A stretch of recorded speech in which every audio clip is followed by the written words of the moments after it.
Hello everyone. हम RS and CMI का PYQ series start कर। आज की क्लास में हम ये 3 क्वेश्चन डिस्कस करेंगे। ठीक है।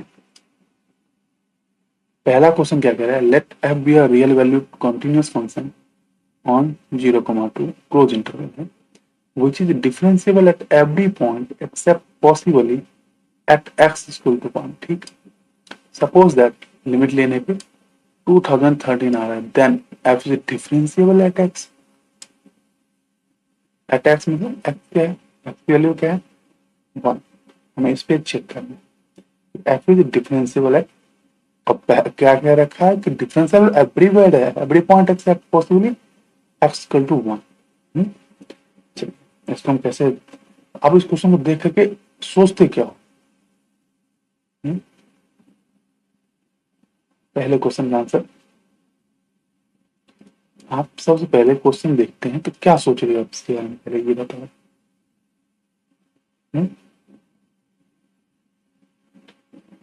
चलिए सबसे पहले आपको क्या क्या दिख रहा है वो नोट कर लेते हैं। F is continuous,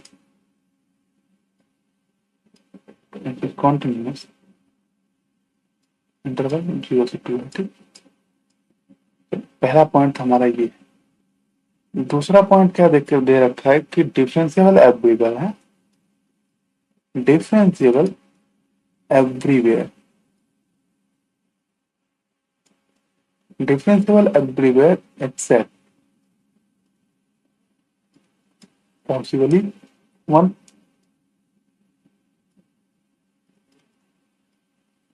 x equal to 1 है। तीसरा क्या देख रखा है, डेरिवेटिव लिमिट। ठीक है, limit X tends to 1 F dash of F is equal to 2030। यही हमारा सारा गेम प्ले करेगा। सबसे पहले हम देखते हैं कि इसका जो डेरिवेटिव है एक्स इक्वल टू 1 पे क्या हो। बाय डेफिनेशन चलते हैं।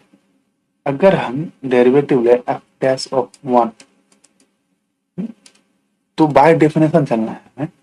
बाय डेफिनेशन क्या होता है, लिमिट एच टेंड्स टू 0 है, 1 पे है तो 1 plus H, F of 1 plus H minus F of 1 upon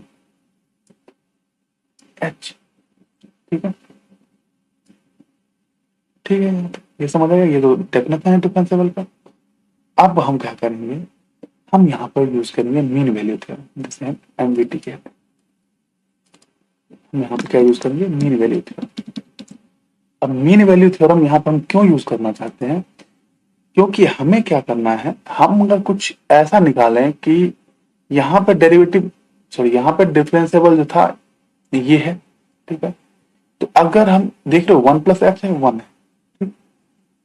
अगर मैं कुछ ऐसा ले लू for all, sorry for small H के लिए, फॉर स्मॉल एच के लिए, ठीक है, एक छोटे छोटे से एच के लिए अगर मैं कोई देर एग्जिस्ट सी पॉइंट ले लिया, ठीक है, क्या ले लिया, सी पॉइंट लिया, और ये सी पॉइंट किसके बीच में है, बिटवीन 1 एंड 1 प्लस एच। कोई छोटा सा एच के लिए सी जो है ना 1, मान लीजिए यहाँ पर 1 है और यहाँ पर 1 प्लस एच है। ठीक है, ये 2 पॉइंट है, इसके पॉइंट में एक पॉइंट मैंने ले लिया सी। इसी के लिए हम मेन वैल्यू थ्योरम यूज करते हैं ना, तो हम यहाँ पे ले ली सी। ठीक है, स्मॉल एच के लिए इतना ही, मतलब ये तो आपको लाइन पे दिख रहा है, लेकिन इतना ले लो बिल्कुल दिख ही नहीं रहा है, इतना छोटे के लिए हमने ये ले लिया। तो हम यहां से क्या लिख सकते हैं, ठीक है, यहां से हम लिख सकते हैं एफ डैश ऑफ सी। ठीक, एफ डैश ऑफ सी क्या लिख सकते हैं, F of 1 plus H minus F of 1 upon H लिख सकते हैं यहां से। चलिए, जब हम यहाँ पे ये लिख सकते हैं तो अब हमें ये बात भली भांति पता है कि हम डेरिवेटिव किस पे चेक कर रहे हैं।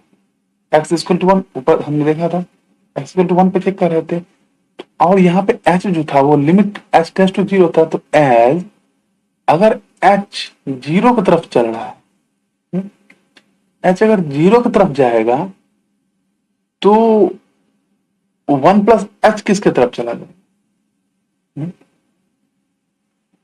एच अगर जीरो की तरफ जैसे ही मूव किया, देखो क्या है, one and one plus H, एक स्मॉल एच के लिए हमने सी लिया था, ठीक, इस बीच में सी लिया था, और एच अगर जीरो की तरफ चला गया जाने लगेगा तो वो क्लोजली वन की तरफ जाने लगेगा, तो आपका सी जो है यहां से इंप्लाई कर देगा कि सी जो है वो किसकी तरफ मूव करने लगेगा, वन की तरफ। क्लियरली दिख रहा है ये बात? हम्म? तब हम limit X tends to one जो है एफ डैश एक्स क्या होता है, सी वन की तरफ जाने लगेगा और एक्स जो है वन की तरफ जा रहा है, तो मतलब एफ डैश ऑफ सी की ही बात करें तो ऐसी की जगह पर मैंने एक्स ले लिया, तो ये क्या होगा 2013, ये रहा गिवन, ये गिवन था ना, तो ये हो गया, ये तो हमारा गिवन था। अब इसको कनेक्ट में कर रहा था सी से, नहीं, तो अगर एक्स के जगह पर सी है तो फिर भी हमारी वैल्यू 2003 होगी, 13 होगी, तो हमारी वैल्यू क्या होगी, F of one plus H minus F of one upon H, ये किसको इक्वल आ गया 2013, ये यहां से कंपेयर करो, अब ये देखो सी वन की तरफ जा रहा है, सिमिलरली है, तो 713 आ गया, तो क्या लिखेंगे यहां से, hence derivative exists at x is equal to 1. So therefore f is differentiable at x equal to 1.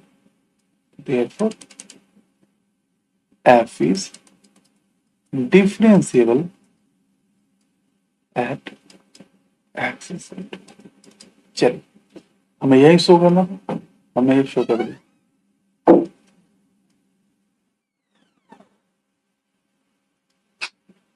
So that f is differentiable at x, और x क्या था 1, तो हमने ये शो कर दिया कि f क्या है, डिफरेंशिएबल। हम देखते हैं नेक्स्ट क्वेश्चन क्या कहता है, so that there exist no bijective map, so that there exist no bijective map, ठीक है, R2 से R3 है, F and F inverse are taken, अच्छा चलिए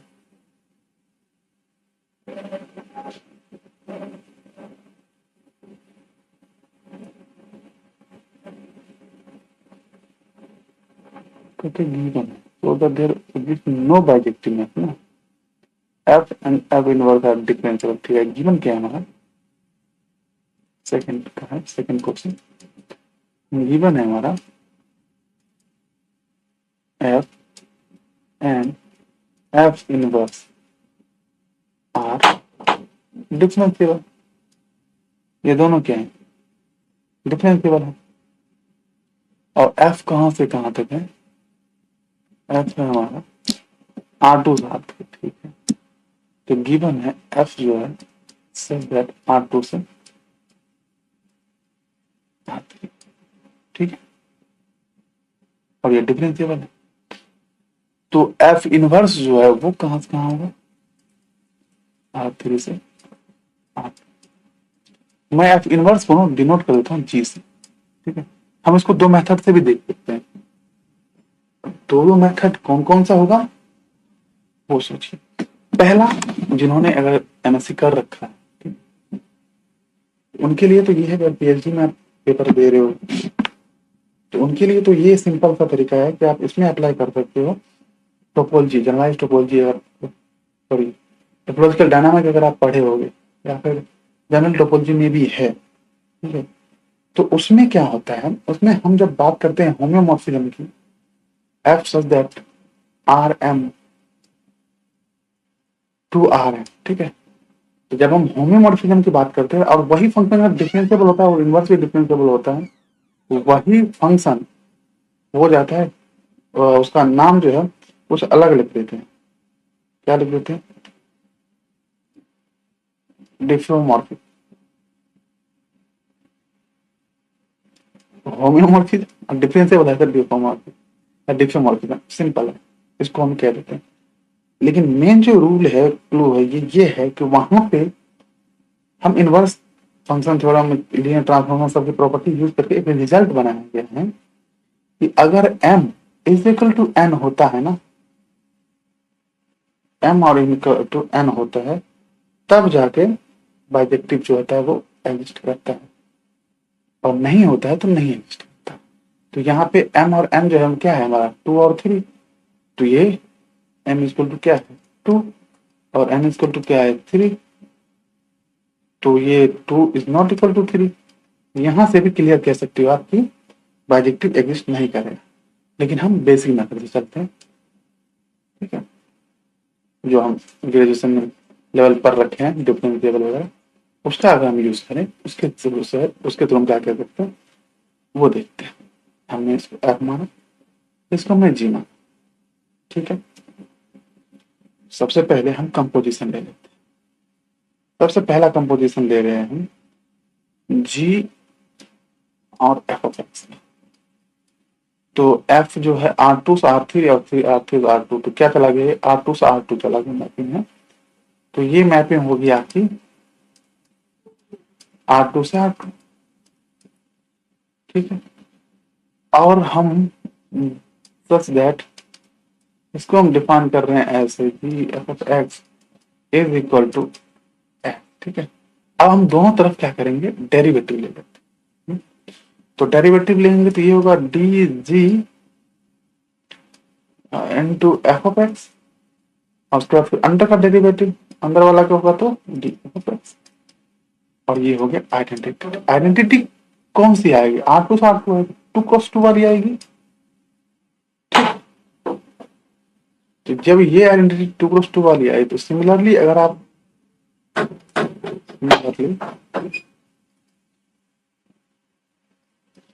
एफ जी ऑफ एक्स इसका इस्तेमाल करें तो हमारा क्या है, ये भी एक्स है, दोनों तरफ डेरिवेटिव ले लो, D F G of X into D G of X is equal to 1 ले।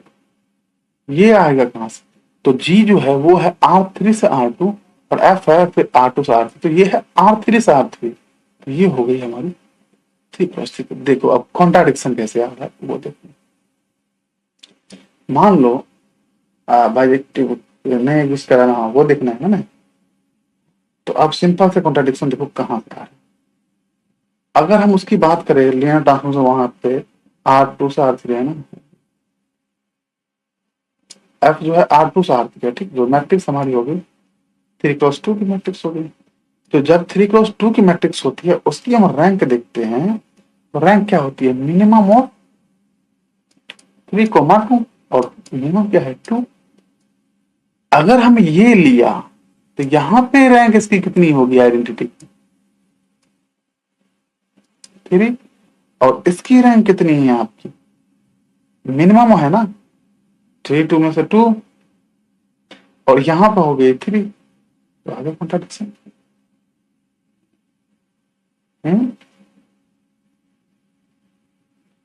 तो ये हो ही नहीं सकता ना कि इसकी रैंक 3 आ जाए, और हम जानते आइडेंटिटी का 3 है।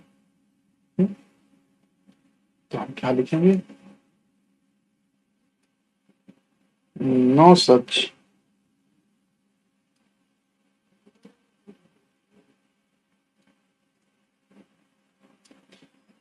डिफरेंशिएबल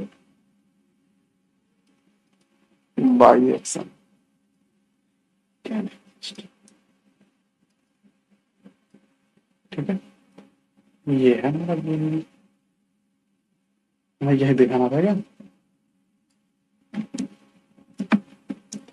हमें यही दिखाना था कि let F so that Rm to Rn be a differentiable map such that derivative dfx is sorry, ये नहीं, ये क्वेश्चन था ना, so that there exists no bijective map f such that R2 R2 so that ठीक। चलिए हमने ये show कर दिया। अब हमारा नेक्स्ट क्वेश्चन क्या है उसको देखते हैं। देखिए नेक्स्ट क्वेश्चन क्या है, late f such that Rm to Rn be a differentiable map such that the derivative d fx is surjective for all x is f surjective। ठीक, डेरिवेटिव कह रहा है सर्जेक्टिव है, तो क्या f सर्जेक्टिव है? चलो देखते हैं इसका क्या कहता है। f so that rm to rm, हम मैपिंग ले लेते हैं f so that r2 से r2। यहाँ पे कोई कंडीशन नहीं है कि m और n जो है वो डिफरेंट ही होना चाहिए, तो हम सेम। और फंक्शन हम डिफाइन कर रहे हैं x, y, x, e to power y। ठीक है, तो हम यहां से जैकोबियन मैट्रिक्स बनाते हैं। जैकोबियन मैट्रिक्स बनाएंगे तो ये f क्या हो जाता है, ये मान लो f और g की तरह अगर बिहेव करें तो del f upon del x, ये 1 0 0 e to power two cross two की मैट्रिक्स आई, और रैंक इसकी क्या है, full. Rank is equal to 2, तो इसकी रैंक क्या है, फुल। तो अगर रैंक इसकी फुल हो गई तो फिर ये df जो है, df इज सर्जेक्टिव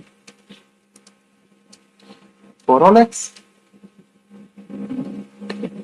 तो ये हमने कंडीशन पूरा कर दिया कि डेरिवेटिव जो है सर्जेक्टिव होना चाहिए, हमने डेरिवेटिव सर्जेक्टिव। अब देखते हैं ये जो f है क्या ये सर्जेक्टिव है। तो ये जो हमारा f है क्लियरली हमें दिख रहा है कि f सर्जेक्टिव नहीं है। क्यों? क्योंकि e के पावर y जो है वो ऑलवेज क्या होगा, ग्रेटर देन 0 होगा।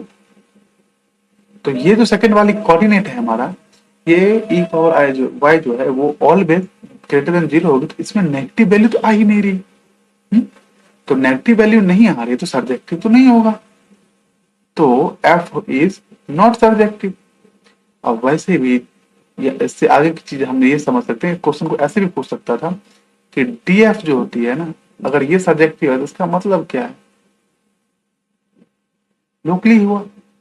और अगर f सर्जेक्टिव हो गया तो ग्लोबली हुआ, तो ये कैसा हुआ, ग्लोबली। ठीक है, ऐसे भी क्वेश्चन पूछ सकता था। तो हमें यहां से समझ आ गया ये हमारा काउंटर एग्जांपल था इसका। इसका आंसर क्या है, नो। ठीक, काउंटर एग्जांपल हमारा ये रहा। चलिए नेक्स्ट क्वेश्चन क्या है, नेक्स्ट क्वेश्चन हमारा है ग्रुप थ्योरी से। वो देख लेते हैं ग्रुप थ्योरी से क्वेश्चन है क्या है। Assume known the following result. ठीक है, क्या कह रहा है, if G is a finite group of order n such that for integer d greater than 0 t divides n, there is no more than one subgroup of g of order d, then g is cyclic। ठीक है, इसका हमें use करना है using this prove that the multiplicative group of units in any finite field is cyclic. अच्छा, ये result हमारे पास है। ठीक, इस रिजल्ट का यूज करना, सबसे पहले कह रहे चीज फाइनाइट ग्रुप, फाइनाइट फील्ड से साइक्लिक, तो ऑब्वियसली ये हमारा यहाँ तक तो सेटिस्फाई है। डी डिवाइड्स एंड वहां से कोई सब ग्रुप बना लेंगे। ठीक है, no more than one group of G. ठीक है, इसको भी सेटिस्फाई कराएंगे तो जी साइक्लिक। तो इसमें ये तो हो गया, डी डिवाइड एन वाला हम ले लेंगे और इसको सेटिस्फाई कराना है। इसके पास एक से ज्यादा सब ग्रुप नहीं, हमें ये देखो, ये दिखाते हैं, इस रिजल्ट का यूज कर लेंगे। ठीक है, चलिए let F be a finite field, let F be a finite. ठीक, और कह रहा है मल्टीप्लिकेटिव ग्रुप फाइनाइट फील्ड पे लेना है यूनिट्स, ग्रुप ऑफ यूनिट्स। इसको मैं डिनोट कर रहा हूं एफ कैपिटल एक्स। ठीक है, इसको मैं डिनोट कर रहा हूं क्या है, ये क्या है, ग्रुप ऑफ यूनिट। ठीक, ग्रुप ऑफ यूनिट्स। ठीक, अब मान लेते हैं इसकी जो कार्डिनलिटी है, लेट एफ, इसकी कार्डिनलिटी वो है एन। ठीक है, और साथ में मान लो कि डी जो है, जो इसको डिवाइड कर रहा है, तो D greater than 0 obviously be a divisor be a divisor of, हम क्या शो करना चाहते हैं, टू शो, हम क्या शो करना चाहते हैं कि इसके पास एटमोस्ट क्या हो, एक ही सब ग्रुप हो, there exist at most, there exist at most one subgroup, one subgroup of F X. Order क्या होगा, हम डी डिवाइड एन, तो ऑर्डर लेना चाह रहे डी का, ठीक है, ऑफ ऑर्डर डी, हम ये शो करना चाहेंगे। ये शो हो जाएगा तो हम यहाँ पे जो रिजल्ट दे रखा है इसका हम यूज कर लेंगे और कह कि ये जो है साइक्लिक है, हमारा प्रूफ कंप्लीट हो जाएगा। ठीक है, तो हम एक काम करते हैं, कॉन्ट्राडिक्शन से सोचते हैं कि मान लो इसके पास एक नहीं, इसके पास एक नहीं है तो क्या कितने, दो होंगे। इससे पहले पॉलिनोमियल आप मुझे इतना बता दो, सिंपल रिकॉल कर लेते हैं, एक्स स्क्वायर माइनस वन है, ठीक है, किसी भी फील्ड पे इसके पास कितने सॉल्यूशन होंगे,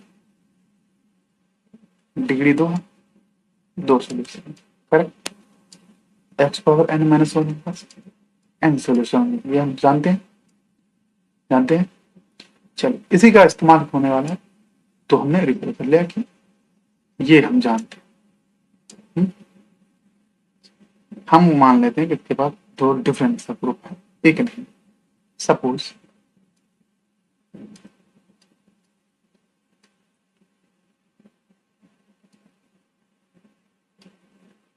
there are two different subgroups,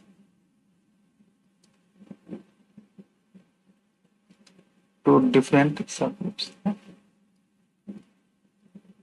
दो डिफरेंट सबग्रुप, नेमली हम क्या कह रहे हैं इसमें, एच एंड के। अब दोनों की साइज क्या होगी, obviously both of size D, D order का ही तो हमें देखना है ना, तो हम मान लेते हैं एक नहीं है इसके बाद दो, हमें एक दिखाना है, तो हम क्या दिखाएंगे कि ये दोनों क्या है, सेम है, हम ये शो करा देंगे तो हमारा काम हो जाए। यदि दोनों डिफरेंट है, मतलब if H and K are different, distinct है ना, देन देयर यूनियन क्या,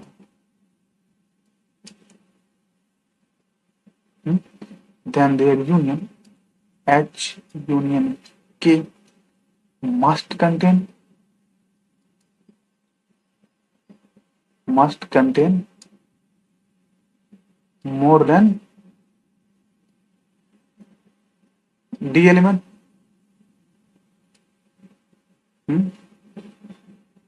more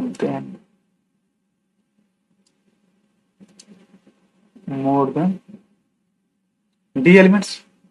ठीक, जब कोई डिफरेंट है, सिंपल वाली बात है, आपके पास दो बैग है, एक बैग में 5 गेंद है, दूसरे बैग में वही सेम 5 गेंदें नहीं हो सकती, तो हम ये मान लेते हैं दूसरे बैग में 5 पेन है, तो हम दोनों को अगर एक साथ किसी एक बैग में डाल दें, तीसरे वाले बैग में दोनों बैग को डाल दिए, तो उसमें कितने एलिमेंट होंगे, टोटल 10, 5 इसके 5 उसके, तो 5 से तो ज्यादा ही हुआ ना।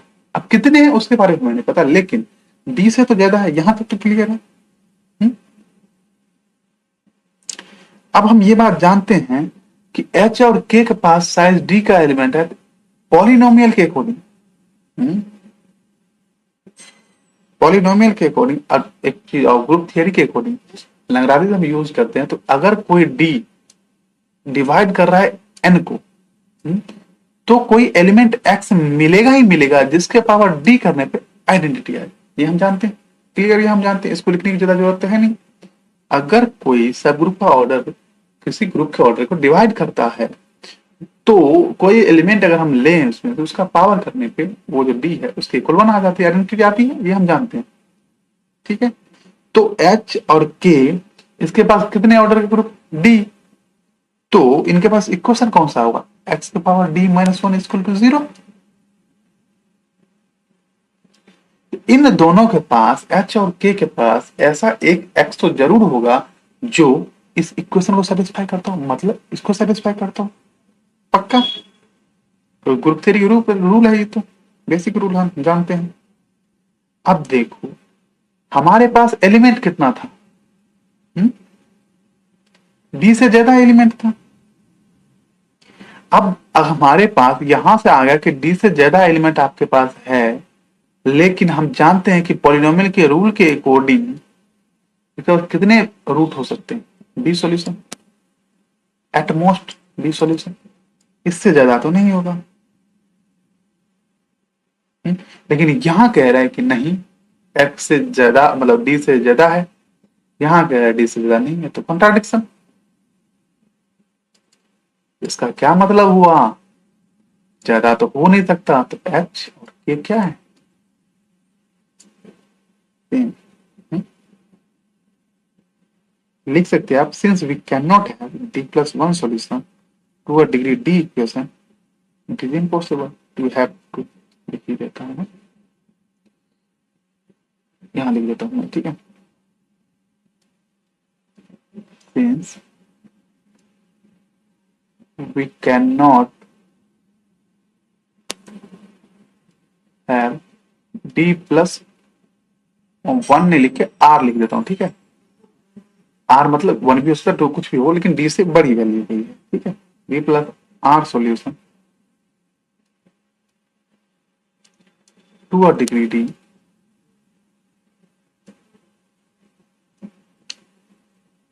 यहाँ पे देखो डिग्री डी है, ये क्वेश्चन था, इसके पास डी प्लस आर तो सोल्यूशन नहीं हो सकता, it is impossible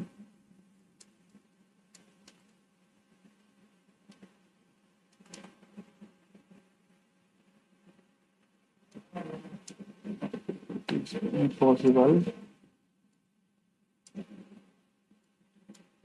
to different subgroups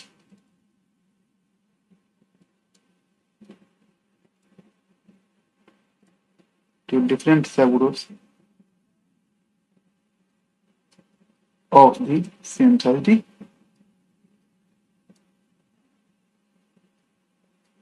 so they must have equal same group, that is accepted, ठीक है। हमने ये प्रूफ कर दिया।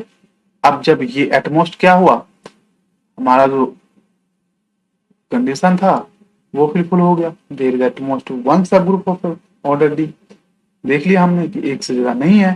अब आप इस रिजल्ट का यूज कर लो, देखो फाइनाइट ग्रुप ऑर्डर है, डी डिवाइजर, ठीक है मिल गया, there is no more than subgroup, मिल गया, देन जी साइक्लिक।